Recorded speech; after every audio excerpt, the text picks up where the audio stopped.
Aló, aló, aló. Bueno, voy a grabar el primer episodio del 2026, que será un episodio diferente.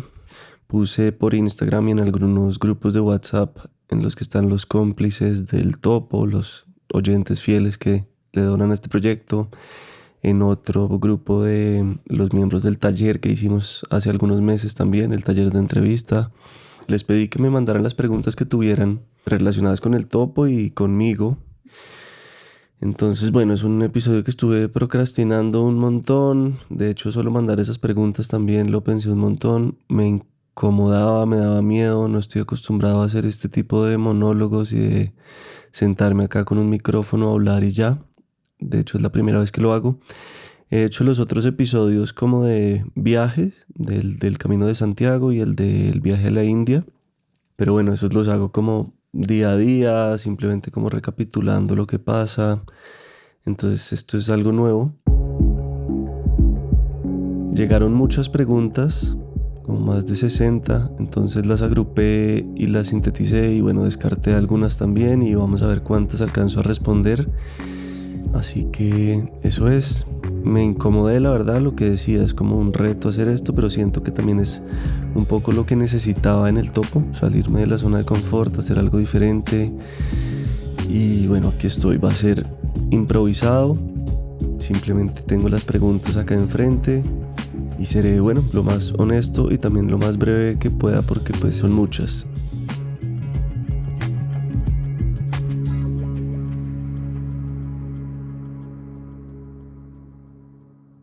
Entonces, bueno, empezaré por las más generales y repetitivas.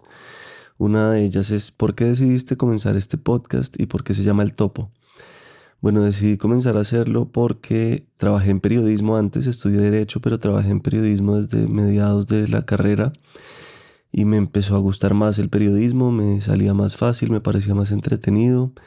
El derecho me gustó estudiarlo al comienzo, pero ya al final no mucho y trabajar, pues estuve 3 meses en una firma de abogados y ya. Entonces, bueno, el periodismo fue como mi camino profesional y en el 2018 a finales volví de Miami a Colombia, de trabajar en Univision allá y volví aquí pues sin trabajo y estaba atravesando el duelo por la muerte de mi papá en ese momento. Y Juan Serrano, mi socio actual en La No Ficción, que es la productora detrás del Topo y de varios otros podcasts, pues me sugirió empezar a hacer entrevistas. Y así empezó, muy por estar desempleado, desocupado, y pues porque me gustaba el tema de contar historias de otros, eso era lo que más me gustaba también trabajando en medios tradicionales. Entonces, bueno, empecé a hacer las primeras entrevistas muy intuitivamente, muy como explorando, sin saber de qué iba a ser este podcast, sin saber cómo se iba a llamar. Conseguí personajes que tenía como al alcance y que me interesaban, entre ellos pues Carolina Sanín, que fue la primera en el primer episodio. Y así fue, después de tener los primeros 4, como que vimos que había ahí, entre Juan y mi primo y su socio que tenían el estudio donde grabamos los primeros episodios. Y ahí entonces para definir el nombre pensé en un animal. Yo estaba como muy apasionado por el ambientalismo en ese momento. Todavía un poco, pero en ese momento era como fanático. Y entonces quería que fuera un animal y el topo me pareció chévere porque era un animal que escarbaba, que vivía de la tierra, que después me enteré que era ciego también. Entonces tenía más sentido que fuera solo algo auditivo. Y así nació el topo. Había pues muchos temas que yo tenía como guardados de mi historia de vida, pues que no tenía tanto espacio para tocarlos en los medios tradicionales. Entonces, bueno, aquí tenía la oportunidad de tocar los temas que quisiera, de la manera que quisiera. Y bueno, el podcast como formato estaba empezando su auge, así que con Juan, pues Juan tuvo como esa visión inicial y me la transmitió a mí, me encarreté ahí con eso y afortunadamente pues así era. Había como un boom de los podcasts. En inglés ya estaba mucho más grande y en español apenas estaba empezando a coger fuerza. Así nació el topo en pocas palabras. Ahora hay muchas más cosas por contar. Pues bueno, ahí paralelamente nos ganamos una beca de Google para hacer un periódico de ayer, que es otro podcast de la no ficción que hicimos como con mucho empeño. Y así como con esa beca nos dio para aguantar al comienzo para arrancar este proyecto. ¿Qué pregunta te han hecho más los oyentes y te da risa que se repita? Bueno, algunas de esas las voy a responder acá, pero las más repetidas son: ¿cómo escojo a los invitados? ¿Cuál es el episodio que más me ha gustado, más me ha marcado? ¿Cómo monetizo? ¿Cómo monetizamos? Entonces, bueno, esas son. Ahorita las iré respondiendo con más detalle. ¿Qué episodio le pondrías a alguien para entender el topo en una sola escucha? Siempre se me viene a la cabeza el de Aura Lucía Mera, que se llama Tragos Bravos. Aura Lucía era como una persona que yo había leído desde chiquito por su libro Pide Ayuda, que es de testimonios de alcohólicos en recuperación o de adictos. Y leía su columna en El Espectador también. Y como que me caía bien sin conocerla mucho. Entonces la contacté a través de conocidos. Primero me recibió como con tres piedras en la mano, no, como que no sabía mucho de qué quería yo. Y afortunadamente ella había publicado una entrevista con Nicolás Merizalde que también tiene que ver con adicciones, entonces le mandé esa y ya como con esa carta de presentación se convenció y ahí ya empezó a tener como más confianza y ya cuadramos la entrevista y bueno, es un episodio que tiene un poco de todo, es una historia de vida fascinante, como decimos en el topo, con humor, con drama, con reflexiones profundas, con buena química entre los dos. Entonces, bueno, salió muy bien, me gustó mucho y a la gente le gustó mucho también. Entonces, bueno, casi siempre respondo que ese, pero pues ya hay más de 110 episodios o más y entonces pues ha cambiado. Y también me preguntan mucho eso, que cuál me ha marcado más, pues casi que todos de alguna manera me han dejado algo. Ninguno me ha dado todas las respuestas, pero todos me han dejado algo. Ojalá, eso también lo hablaba hace poco con alguien, es como ojalá uno se pudiera empapar de cada cosa que le dicen sabia e importante o de cada libro que lee, pero pues como que las cosas entran y se van también y quedan solo algunas cosas que uno pone en práctica ya como con más disciplina todos los días. Entonces no es que todo lo que haya oído como que lo tenga interiorizado y se manifieste en mi forma de vivir, pero pues algo quedará. ¿Cómo escojo los invitados? ¿Cuál es el episodio que más me ha gustado o marcado? ¿Cómo escojo los invitados? Pues un poco parecido al ejemplo de Dora Lucía, como que haya buena química, que tengan temas de conversación que me interesen. Hace poco en el taller que di tenía como un checklist de las cosas que busco que haya, pero pues que no siempre se cumplen. Y casi siempre esto es un experimento, entonces ni idea con qué vaya a salir cada entrevista, con qué vaya a pasar. Entonces, sí, intento pues que encaje en el concepto del podcast, una historia con pues fascinante o con temas en los que haya ignorancia, vergüenza o temor, que ese es como el concepto amplio. Pero sobre todo es que sienta química con la persona, que me interese genuinamente, que quiera saber, que esta persona también esté dispuesta a hablar, que esté abierta, que quiera contar su historia. Ojalá que sea alguien también inspirador, ejemplar, en quien confíe. Y básicamente eso, lo que digo muchas veces es un simple feeling, una intuición, y me arriesgo y ahí lo que salga. Voy a aprovechar para responder de una vez cómo se hace un episodio del topo, porque alguna vez escribí un texto y hice como un paso a paso. Entonces el primer paso es eso, escoger al invitado, y cómo lo escojo es eso, con feeling, con intuición. No hay un criterio de que sean famosos o no famosos, amigos o lejanos, ha habido un poquito de todo. Y ya, a veces hago varias entrevistas seguidas, a veces voy ahí sobre la marcha y las grabo justo antes de que salgan, a veces las preparo con mucho tiempo pensando en los temas que han tratado en su obra, en sus libros o así, o a veces es mucho más improvisado. Bueno, luego invito al personaje, le explico un poco cuál es la idea de la entrevista, qué es el topo si no lo conoce, y si es necesario alguna preentrevista en la que nos conocemos mejor. De ahí pues como que saco material o temas para planear la entrevista, o a veces no hago eso y grabamos inmediatamente. Si es necesario planear, pues eso, planeo, leo lo que haya escrito, veo otras entrevistas o escucho otras entrevistas que haya hecho y pues luego grabo. En ese momento pues intento llegar lo más presente y dispuesto a escuchar, es como entrar en un modo de escucha atenta A veces tengo esas preguntas así en la mano, en el celular, a veces no las saco y simplemente pues las he pensado antes y más o menos las tengo ahí detrás, pero no estoy como siguiendo una lista de preguntas formalmente. Intento estar presente, escuchar. Esto obvio ha fallado, a veces me distraigo, a veces hago preguntas que como que rompen el flujo de la conversación. Pero bueno, la idea es sí, estar ahí lo más atento y que fluya. Pues luego de la entrevista repaso un poco con qué me quedé, con base en eso saco el título, la descripción del episodio, los copies para redes y corto algunas partes y le paso ese material al diseñador o a la diseñadora de sonido, que es quien pues monta el episodio ya en el programa de edición. Yo no hago eso. Y de ahí ya después, sí, título y publicar en redes. Pues hay alguien más que hace las portadas, hay un equipo de redes en la no ficción que ayuda con todo sí, la difusión en redes, la promoción. A veces entonces sacamos clips cuando es en video, sacamos las frasecitas que ven en Instagram también. Y listo, repetimos ese proceso. Básicamente así es el proceso de un episodio. Me preguntan también, ¿qué respuestas para ti has encontrado a través del topo? Bueno, un poco lo que decía antes, de todo, ojalá se me quedaran más cosas y las pudiera poner en práctica más, pero yo siento que cada uno está aprendiendo al nivel que puede. Por más de que uno se exponga a información y lea y tenga hambre de conocimiento, yo siento que la vida lo va a uno llevando a su velocidad, no hay cómo acelerar más respuestas y más sabiduría.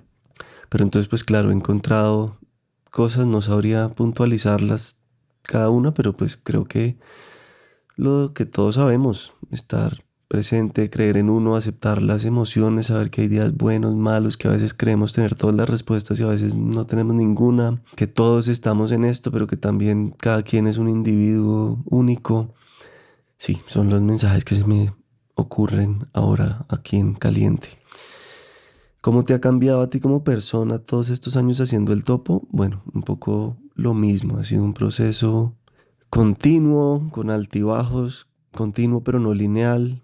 Además del topo, yo igual siento que tengo como unas búsquedas más allá, terapia, libros, pues simplemente las relaciones día a día con las personas cercanas son la mejor escuela. Entonces, el topo ayuda, pero yo siento que igual sigue siendo mi lado profesional, aunque se mezcle mucho con el personal, pero es mi trabajo.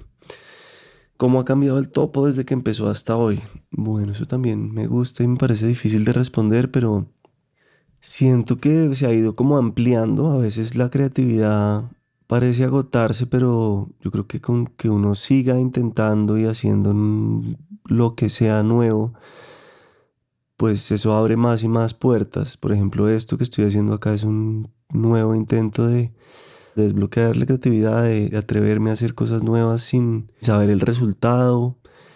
Entonces por eso he hecho esos episodios también de como de monólogos o de diarios de viaje, pues porque siento que también tengo una oportunidad, una plataforma, un espacio para expresarme y quiero aprovecharlo de distintas maneras. No hay unas reglas fijas, no hay alguien que me esté diciendo exactamente cómo tienen que ser las cosas. Pues tengo un socio y un equipo y escucho opiniones constantemente, leo los comentarios de la audiencia, me sirven, pero pues no busco como satisfacer ni obedecer a alguien o a algo puntual. Entonces, bueno, ha ido cambiando, me he ido atreviendo, sí, a hacer entrevistas con personajes inesperados, diferentes. A veces me he sentido, pues sí, bloqueado y repitiendo cosas y menos motivado y siento que eso se siente, se nota. A veces no hay tantos hits, no hay tantas cosas así tan jugosas y tan polémicas. Creo que he intentado seguir haciéndolo y pues nada, ha ido cambiando. No sabría decir exactamente cómo ha cambiado, pero pues siento que eso, que al comienzo de pronto había como más novedad también y de pronto había menos podcasts de este tipo, seguramente había menos podcasts de este tipo, entonces pues era un poquito más notable, más destacaba más entre lo que había en el mundo de los podcasts en español en Colombia. ¿Cómo decides cuándo insistir con una pregunta y cuándo soltar? Según lo que perciba del invitado, hasta donde él quiera abrirse. Obvio intento insistir de alguna manera, pero pues creo que no se trata de insistir más y más para sacar la información, sino de permitir que el otro cuente hasta donde quiera y de ofrecer un espacio seguro donde eso pueda darse.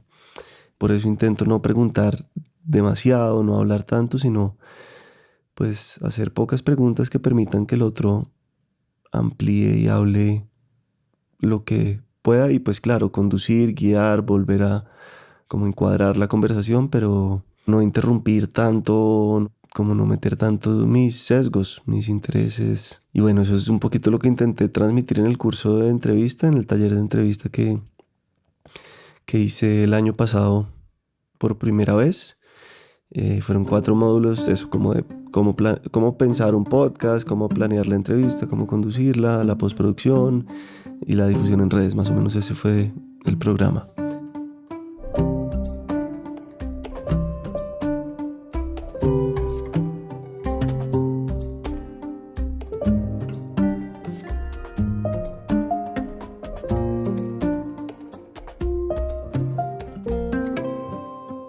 ¿Cómo percibes la energía en las entrevistas? Esa me gusta porque es algo muy importante y es eso, cómo me conecto con el invitado y cómo percibo la energía, pues sintiendo. Creo que no hay como una técnica ahí, siento que todos todo el tiempo tenemos esa habilidad y es lo más, es como el derecho divino, algo con lo que venimos que no sé explicar, pero uno siente y ahí hay muchas respuestas. Simplemente es como escuchar eso, que siente uno en el cuerpo, qué sensación hay. Y pues uno también participa de eso. Entonces, entre más abierto y fresco y honesto sea yo, es probable que el otro también lo sea. Por eso intento también hacer esas preentrevistas, como quedarme a conocer un poco, para entablar pues esa conexión con el invitado, porque si es único, eso es lo que va a dar la conversación, pues como la conexión que haya entre los dos. No solo eso, pero bueno, eso es importante. ¿Qué parte de ti tienes que silenciar para escuchar la historia de otros? Bueno, el juzgón, yo creo. O el que cree tener las respuestas, o el que tiene una agenda, o el que quiere escuchar algo en particular. Entonces, eso intento silenciarlo, intento ser lo más neutral y abierto, si se puede decir así. Es como un modo también en el que entro de permitir que el otro cuente su historia, nada más. Yo tengo que ser simplemente un espacio o un canal, pero no intervenir ahí, no interferir ahí. ¿Cómo manejas la verificación de los hechos cuando lo central es una experiencia íntima? Esta también me gusta. Pues sí, esto es un tipo de entrevistas que no es como periodismo investigativo para averiguar hechos y dar noticias, sino pues entrevistas de historias de vida. Entonces parto de la buena fe de los personajes y confiar en que lo que están diciendo es cierto. Pues cuando me genera dudas algo, claro, contrapregunto, intento que aclaren, pero no estoy en rol de confrontar o de poner contra la pared o de sacar la verdad.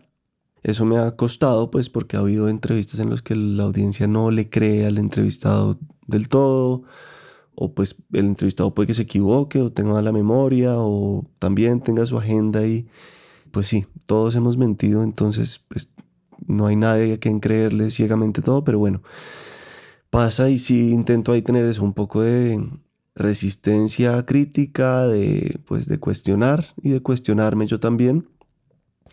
Pero sí, no estoy en el rol del periodismo pues incisivo y que está eso buscando que el otro caiga en el error o dudarle de entrada todo lo que dice.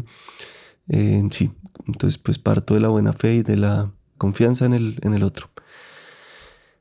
¿Cómo eliges los títulos de los episodios? Bueno, eso me gustan los títulos, me gusta darle vueltas a los títulos.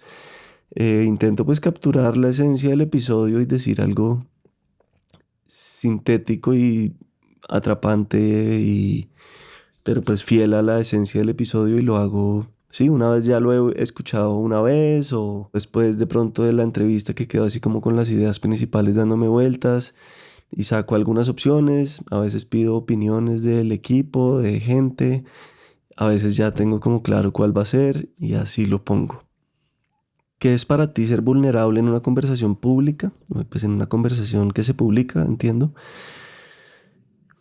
Pues esto que estoy haciendo, intentar combinar pues algo que uno sabe que es para un público indeterminado, incierto, grande, no grande, pues, pero que no conozco, y ser real ahí.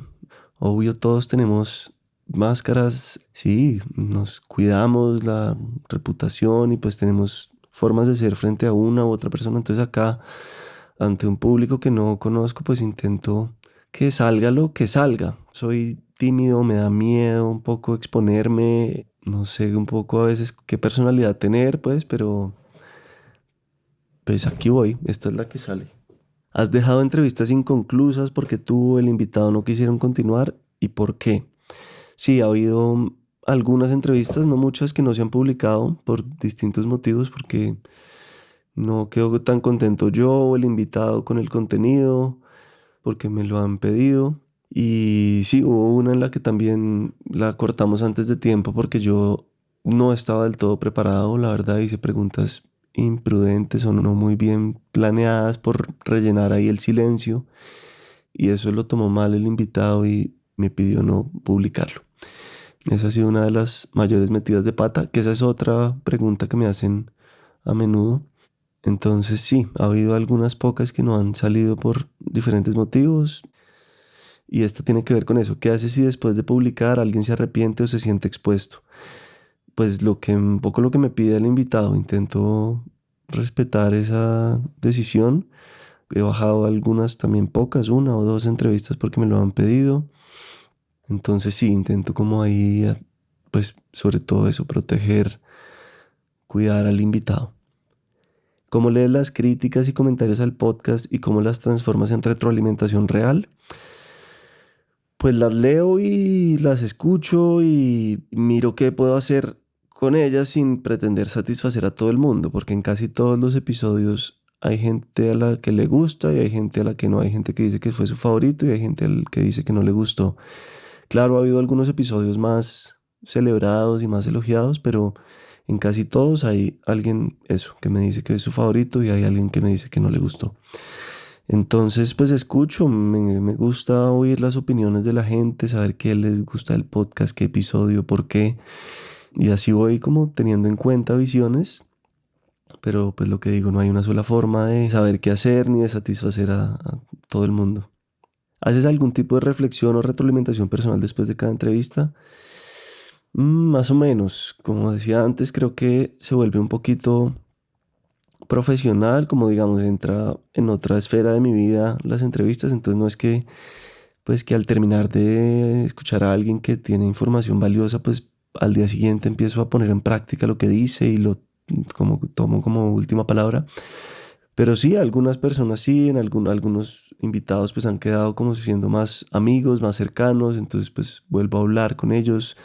Algunos sí se han vuelto una suerte de consejeros o de, sí, amigos más o menos cercanos, entonces pues en ese sentido sí, pues intento como seguir alimentándome con lo que empezó como una entrevista.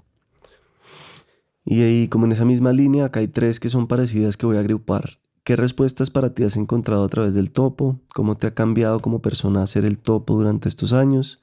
Si tuvieras que condensar todo lo aprendido entrevistando, ¿qué dirías que es lo que más nos duele y al final lo que más nos salva? Bueno, creo que esa última, me voy a enfocar en esa última a ver si respondo las otras dos. Diría que lo que más nos duele, no lo sé. A todos nos duelen cosas diferentes y parecidas,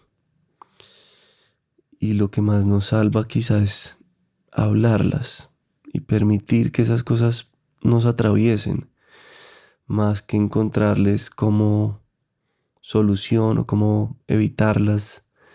Yo creo que no hay mucha escapatoria ahí, porque a todos nos van a pasar cosas dolorosas, pero ni idea. Estas preguntas la verdad me cuestan mucho. Cuando son como consejos o cosas así como de cómo vivir mejor, cómo tener, alguien ahorita preguntaba también cómo tener verdadera inteligencia emocional, ni idea. Yo también estoy en esa búsqueda, también pregunto eso, porque también pues lo necesito yo. Entonces sí, no sé de verdad. Aquí otra. Después de escuchar visiones del mundo tan opuestas o incómodas, ¿cómo procesas todo eso sin perder tu centro? Un poco lo mismo, las escucho y no me las tomo como última palabra. A veces son interesantes, sí, incómodas, me sacuden, me mueven mis creencias, pero creo que eso no me hace perder mi centro. Igual pierdo mi centro a veces por otros motivos, pero no tanto por oír visiones opuestas o incómodas. Creo de nuevo, y en esto fallo también a veces, que tenemos algo que aprender de todo el mundo. Y fallo porque a veces siento que no, que hay gente de la que no tengo casi que aprender o que me siento superior o que, sí, por distintos motivos como que no me doy cuenta de lo que me están enseñando algunas personas. Entonces, bueno, para eso puede servir también eso de las visiones opuestas o incómodas. ¿Cuándo, si es que ocurre, esa búsqueda de respuestas se detiene? Wow, muchas gracias. No sé si se detenga. Ojalá no sea una búsqueda desesperante y agobiante, porque también es fascinante, pero no creo que se detenga con una respuesta. Entonces, creo que todos seguiremos en este misterio, viviéndolo, habitándolo. Creo que no lo podríamos habitar si tuviéramos todas las respuestas. El topo sigue siendo hoy más un espacio de creatividad o de crecimiento personal para ti. De las dos. Y gracias también por esta pregunta porque a veces siento que no lo es o a veces me bloqueo, sí, lo que decía antes, a veces no sé qué más hacer, no sé si es mejor parar, no sé si me estoy repitiendo, si ya es aburrido, si perdí la magia o se perdió la magia, si ya hay mucha gente haciendo lo mismo, entonces todos esos pensamientos a veces me sabotean, me hacen dudar. Pero sí, creo que sigue siendo un espacio de creatividad y de crecimiento personal. Me motiva mucho las respuestas de la gente, las reacciones, el impacto que tiene, que la verdad nunca lo dimensioné. Y me gusta, me parece algo que va como con mi forma de ser y que sí, no podría por ahora pedir otro trabajo. Sí, me gustaría hacerlo como con más recursos, con más equipo, con más... No sé ni qué pedir muy bien, la verdad, porque también me gusta hacerlo así, grabándome acá en la casa con un micrófono sin necesidad de tanta parafernalia, pero a veces también, pues sí, quiero crecer y quiero tener más comodidades y más oportunidades y entrevistar gente en cualquier parte del mundo y que cualquier persona me dé una entrevista, pero lo que digo, también hacerlo así como más manualito tiene sus ventajas. ¿Cuál ha sido el regalo más lindo que te ha dejado el topo? Ay, qué buena pregunta.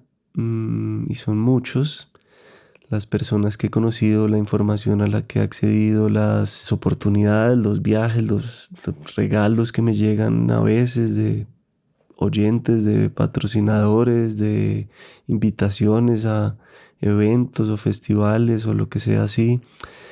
Todo eso ha sido muy lindo. La gratitud de las personas. Sí, la verdad, esos mensajes de personas a las que esto les ha llegado y les ha servido, eso es lo más gratificante, esos son los regalos más lindos. ¿Por qué sientes que la búsqueda a través de sustancias aparece tanto en los entrevistados? Bueno, porque es una búsqueda importante en mi vida, porque como lo he contado, la historia de vida de mi papá estuvo atravesada por las adicciones y él me lo contó todo desde muy niño yo. Entonces era un tema grande que tenía así pendiente y lo que decía al comienzo también lo quería sacar y en el periodismo tradicional no sabía muy bien cómo.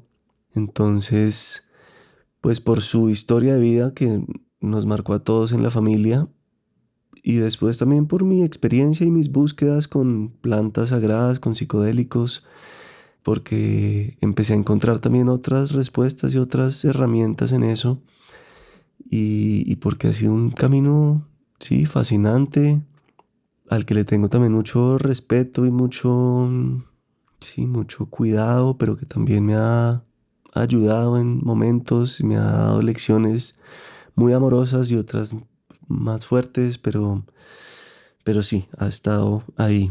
Entonces siento que ese interés por entender mejor las drogas y las medicinas, pues lo he buscado en el topo. con visiones de personas que las han usado, que son guías, con personas que las han dejado de usar, que han tenido temas de adicciones. Entonces siento que es un universo muy complejo, muy amplio y me interesa mucho desde muchos puntos de vista. Y en esa misma pregunta dicen, desde tu experiencia personal, ¿es un camino necesario para encontrarnos? Y no creo que sea necesario. Creo que para algunas gentes ha sido muy importante y transformador, pero no creo que sea para todo el mundo necesariamente. Creo que hay muchísimos caminos y herramientas. Siento que es eso, un universo complejísimo, de mucho respeto, que me resulta fascinante.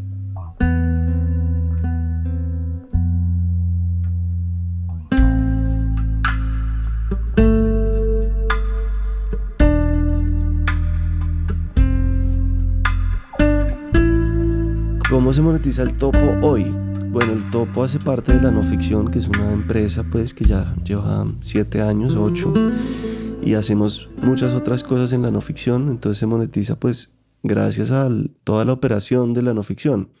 Podcast que hacemos para marcas, empresas, otro tipo de contratos, desde generación de ideas hasta diseño sonoro, diseño de portadas o asesorías en distintas facetas de producción de podcast. O sí, digamos, ha sido un negocio que ha ido mutando. Empezamos como productora de audio solamente, productora de podcast, y cada vez pues se ha ido ampliando ese espectro y tenemos otros servicios.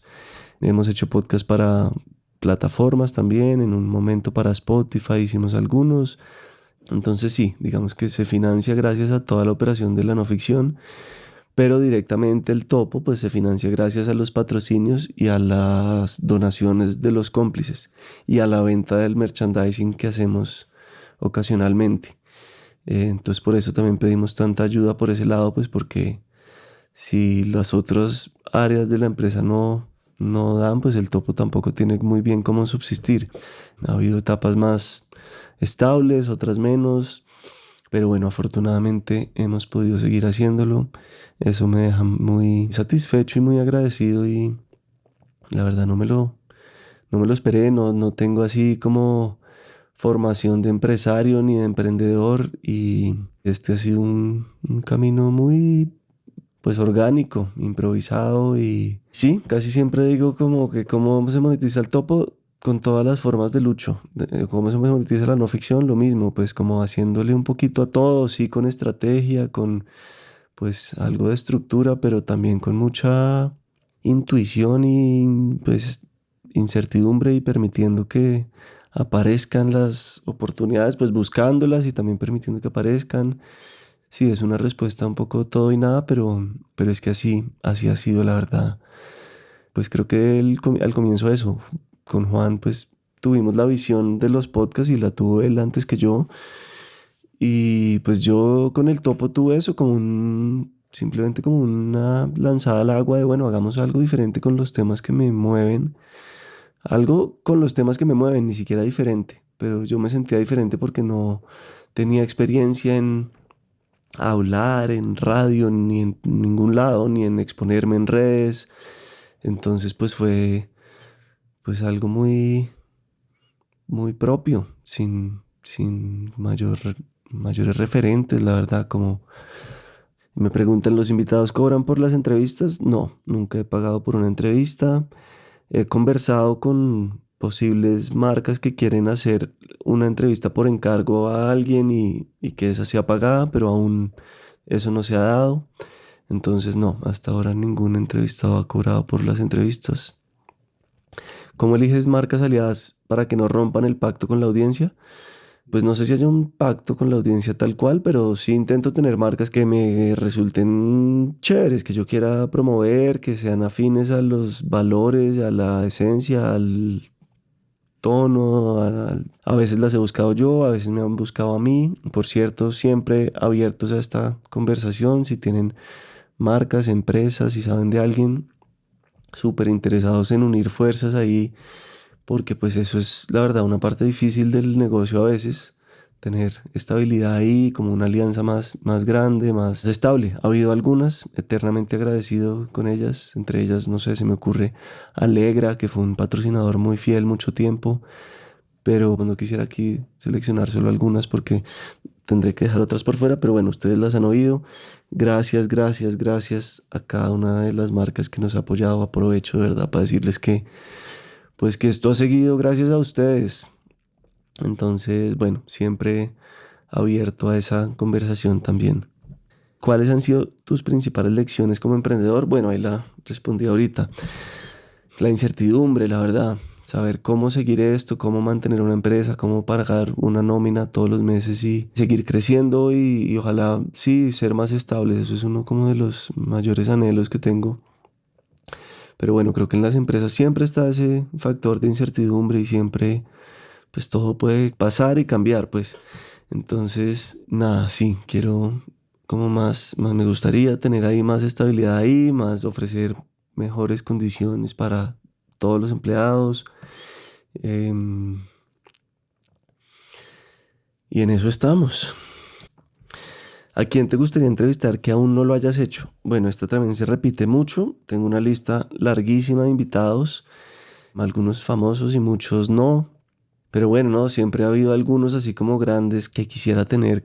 Se me vienen también a la cabeza aquí sin ver esa lista, como Margarita Rosa de Francisco, Gracie Rendón, Martín de Francisco también, Mario Mendoza, que me lo han recomendado mucho. Bueno, entonces si alguno de ellos oye esto o alguien tiene como decirle que estoy muy interesado en entrevistarlos, feliz de que me ayuden a hacer ese puente. Hay muchos más, algunos los he intentado contactar y pues no ha habido respuesta, pero sí, la lista es muy larga y pues sigue agrandándose cada día. Y pues ahí intento ir priorizando según lo que dije al comienzo también, mis intereses en el momento, quién esté disponible, pero sí, es una lista un poco pues arbitraria o random y la manera de priorizar los invitados también es un poco así. Día a día voy sintiendo como con quién puede ser. A veces aparece inmediatamente alguien que está disponible y lo escojo y a veces me he pasado meses buscando a alguien hasta que por fin logramos concretarla. Me preguntan también, ¿qué quieres explorar más? ¿Video, en vivos, series, documentales? Y bueno, me gusta porque sí, a veces siento que el podcast es el formato con el que di, pero no era como escogido, simplemente fue como la oportunidad que se dio. Pero yo de hecho no escuchaba muchos podcasts y sigo siendo medio regular oyente de podcast, no es que oiga todo el tiempo ni series súper largas así. Soy más de episodios sueltos por ahí de distintos podcasts, voy buscando, no sé, según el tema, pero también me preguntan mucho cuál es mi preferido y no tengo, la verdad. Oigo de todo un poco, a veces encuentro un episodio muy bueno en uno, pero sí, no tengo un favorito. ¿Y de qué formato quisiera explorar más? Pues de todos estos, creo. Video podcast, que definitivamente haremos más en el topo. En vivos, que me dan pues muchos nervios, pero que me ha gustado la sensación después de hacerlos. Series y documentales me parecen más ambiciosos, pero también me encantaría aventurarme a hacerlos. Entonces sí, súper chévere. Nada, seguir explorando videos. Para los que no saben, pues también hicimos un libro que salió hace como 4 años. Fue una compilación algunas de las principales entrevistas del primer año del Topo, con, bueno, fotos originales y textos como del detrás de cámaras de cada una de esas entrevistas. Y pues nada, quedé contento de haber publicado un libro. Fue un gran trabajo, autopublicado, con, sí, muchos esfuerzos que no me esperaba, muchos detalles inesperados. ¿Qué tema macro sientes que te está llamando ahora? Bueno, pues lo estoy buscando. No estoy seguro, siento que el mundo, no sé, cambia muy rápido y que yo pues también mi interés no es estar como con las noticias y la coyuntura, entonces como empezar a hablar de inteligencia artificial y de Trump y Maduro y la política global. Siento que busco temas como un poco más, pues que nos van marcando y sirviendo y que llegan así como a la humanidad muy, no sé, sutilmente, no sé, digamos, los psicodélicos y cosas así fueron como uno de esos grandes temas que me empezó a mover y siento que ese todavía me mueve y ese puede ser uno de esos macro, pero no sé cuál ahorita, cuál otro, como para explorar ahorita un tema que me esté así latiendo, no sé, lo estoy buscando, espero que lo sepan pronto. ¿Retomarías algo del estilo de las primeras entrevistas? ¿Qué y por qué? Bueno, pues yo ahí tampoco sé muy bien cómo han cambiado los estilos a lo largo del tiempo, pero sé que han cambiado. Y sí, obvio, lo que decía antes, me encantaría tener entrevistas explosivas, personajes que nos vuelen la cabeza, que sean desconocidos y sí, como revelaciones, pero no es fácil encontrar eso siempre. Entonces no sé muy bien a qué se refiere esta persona con el estilo de las primeras entrevistas, pero sí, supongo que eran como eso, más joyas así ocultas y temas difíciles y más carnudos, si se puede decir así. Entonces en eso estoy, espero seguirlas encontrando más y más frecuentemente. Preguntan, ¿qué parte de tu historia personal se volvió más visible gracias al podcast? Bueno, pues varias. La historia de mi papá, para empezar, la mía en mis búsquedas con eso, con plantas medicinales y con búsquedas espirituales en general. Yo he ido contando cositas de mi vida. No pienso mucho en eso, la verdad, como que lo dejo salir y ya. Entonces sí, varias partes de mi historia personal se han vuelto más visibles gracias al podcast. ¿Qué has aprendido sobre tu relación con el éxito y la fama? Que es como una trampa, creo. El éxito, pues no sé cómo definirlo, pero diría que es estar tranquilo, sentirse bien con uno mismo, hacer lo que uno quiere, estar presente, agradecer lo que ya hay y buscarlo dentro de uno mismo, no afuera. Obvio, ahí también fallaré, tengo ego, quiero más cosas, soy materialista, me gusta el reconocimiento y los aplausos y me sirve también, me motiva. Esto no lo haría si no, pues si no hubiera una respuesta de la gente y un impacto. Entonces, pues tiene un poquito de lado y lado. Y con la fama un poco lo mismo. No sé muy bien qué decir ahí, no intento no creérmelo mucho, no darme cuenta de eso. Pues sí, eso, agradecer los comentarios, el abrazo, el saludo, pues las oportunidades que se abren, sí, poder conocer gente y enriquecerme con nuevas conexiones y así, pero no caer, como sentirme más o esperar que la gente sepa quién soy. Sí, eso como que intento no pensar mucho en eso, no tengo tampoco ninguna estrategia, creo que nadie le enseña a uno cómo ir lidiando con esto y no es que sea tampoco famoso, no me siento famoso, me siento pues a veces reconocido porque alguien me lo hace saber o porque por ahí cosas que pasan, pero no, pues no es que sea famoso. Entonces sí, es un tipo de fama ahí como micro famoso y muy, no sé, sí, diferente al de los verdaderos famosos. ¿Cuál es tu mayor miedo en la vida? No sé, diría que la muerte, la enfermedad, el dolor, la soledad no deseada, el fracaso que también se puede entender como el rechazo. Entonces sí, son muchos miedos y creo que son los de casi todos los humanos. Están presentes siempre. Sí, diría que todos los días algunos, sí, son también un motor también para hacer cosas y para estar vivo. No creo que se pueda vivir sin miedo, ¿no? En esta encarnación habrá momenticos y chévere superar miedos, enfrentarlos, pero pues eso, existen para eso también. Si no hicieras podcast, ¿qué harías? No lo sé, pero de pronto algo parecido, otro tipo de formatos, sí, algo de contar historias, algo de estar en contacto con historias de vida, con emociones, pero también puede eso puede verse de muchas maneras, pero me gusta sí el formato como del periodismo, como de darles forma y comunicarlas, entonces bueno, creería que algo con periodismo en alguno de sus formatos pero ni idea qué más. No sé qué más me depare la vida, no sé cuántos más años esté en esto.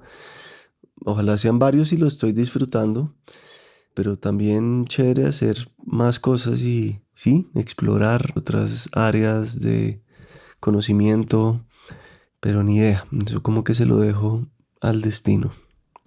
¿En qué cree hoy Miguel? Esa pregunta la hago yo, pero no estoy acostumbrado a que me la hagan porque tampoco sé muy bien qué decir. Pues creo en la vida, en el universo, en Dios, si se puede decir así también. Para mí Dios es eso, es todo, eso es la existencia y todo lo vivo y el misterio de estar acá y la fuerza ya que nos llega también para seguir acá. Es una energía, es el amor en el flujo de las cosas. No sé, es una respuesta muy difícil, pero eso.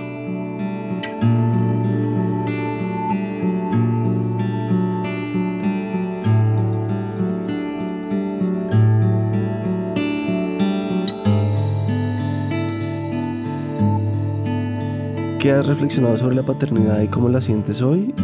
Pues no tengo hijos, creo que me gustaría tener, no tengo tanto afán en eso, pero creo que me gustaría y no he reflexionado mucho más. Creo que es una decisión muy grande y muy importante y ojalá llegue en el momento en que esté preparado. Aquí está la que mencioné antes, cómo llevar en la vida diaria una verdadera inteligencia emocional. Pues no lo sé muy bien, yo lo estoy buscando también, pues tengo algunos hábitos, hacer ejercicio, comer bien, bañarme con agua fría al final a veces, dormir bien, intentar tener las relaciones lo más armónicas y tranquilas posible, eso para mí es fundamental. Siento que ahí están la mayor cantidad de retos todo el tiempo. Entonces eso, tener como buenas relaciones, no pensar demasiado ni pues no llenarme de pensamientos negativos o del futuro, del pasado. ¿Tienes algún ritual o práctica antes o después de grabar un episodio? Intento un poco hacer todos estos hábitos un poco más conscientemente, hacer ejercicio, bañarme con agua fría, meditar un ratico y ya, salir a grabar a donde haya que ir y así nomás. Un par de respiraciones antes o lo que la persona como que a veces necesite, pero no, nada muy ritualizado. Y después tampoco, no. Dar las gracias, escuchar y no, trabajar en la postproducción del episodio. Si tuvieras que recomendar 5 libros, ¿cuáles serían? Bueno, voy a dar algunos, no sé si 5. Siempre he hablado de Conversaciones con Dios, que fue un libro que me marcó mucho. Llegó en un momento divino de la vida y sí fue como sentir a Dios y encontrar a un Dios que había estado buscando mucho tiempo y que era sencillamente la voz sabia mía que todos tenemos ahí adentro. Entonces es un libro en forma de diálogo en el que el ego, la persona, le hace preguntas a Dios y Dios pues responde. Fue un libro que escribió Neil Donald Walsh, un gringo que estaba creo que muy deprimido y desesperado en la vida y empezó a escribirle una carta a Dios muy bravo y empezó a respondérsela pues él mismo. Ese libro también le sirvió mucho a mi papá, yo pues lo oí gracias a él y después ya lo conocí por unas amigas y sí, lo tengo por ahí a la mano y vuelvo y lo ojeo a veces. Ese, no, y mencionaré algunos recientes que he leído que me han gustado. Leí uno que se llama How to Love Better de Jung Pueblo, sobre las relaciones amorosas, muy sencillo pero muy profundo y muy claro. Ese lo leí el año pasado. Siempre tengo por ahí a la mano El Profeta de Khalil Gibran también, que son unos poemas como con mucha sabiduría sobre distintos temas. En alguna época me gustó mucho John Coetzee, o Coetzee, un escritor surafricano, pero no lo he vuelto a leer. Y creo que esos, algunos de escritores latinoamericanos que también leí como en el colegio o hace muchos años, esos fueron hace mucho tiempo, pero pues recuerdo que me marcaron. ¿Qué te gustaría que alguien se permita después de escuchar El Topo? No, que se permita sentir y cuestionarse y un poquito reflexionar, introspeccionar, si es que se puede decir así, como que le queda de una entrevista, que le incomoda también de un personaje, de una entrevista, porque a veces también hay respuestas, no, que se permita sentir y abrir la mente. Y sé que eso no se logra solo con un episodio necesariamente, pero pues eso me gustaría que fuera el efecto muchas veces. Bueno, creo que hemos llegado al final, no me lo esperaba, pero aquí sí se acaban las preguntas. Sé que algunas se quedaron por fuera, intenté pues agruparlas o si había algunas un poco como salidas del espectro de lo que puedo responder acá como para todo el mundo, entonces bueno, entenderán. Me preguntan también por recomendaciones para dónde tomar yagé o psicodélicos y yo he dicho que pues prefiero no hacer ese tipo de recomendaciones, es algo muy personal, de mucha responsabilidad y no me siento cómodo dando ese tipo de recomendaciones. Igual pues ha habido algunos episodios en los que ahí pueden oír al invitado y contactarlo, o eso sí me pueden preguntar por el contacto de algún invitado y lo daré si puedo.